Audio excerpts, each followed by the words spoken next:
Hi friends, இன்றைக்கி பூரிக்கு குருமா செய்யலாங்க. அதுக்கு கடுகு பஞ்சையுமே பட்டை சோம்பு சேர்த்திக்கலாங்க. இது கூடவே 3 பல்லாரியை கட் பண்ணி உள்ளே சேர்த்திட்டு நல்லா வதக்கி கொடுத்துக்கோங்க.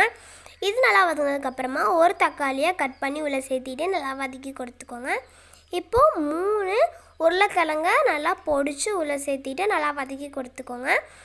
இதுவும் வெங்காயமும் நல்லா ஸ்மாஷ் ஆனதுக்கப்புறமா 1 ஸ்பூன் மஞ்சள் தூள் உப்பு சேர்த்திட்டு இது நல்லா வதக்கி கொடுத்துக்கோங்க.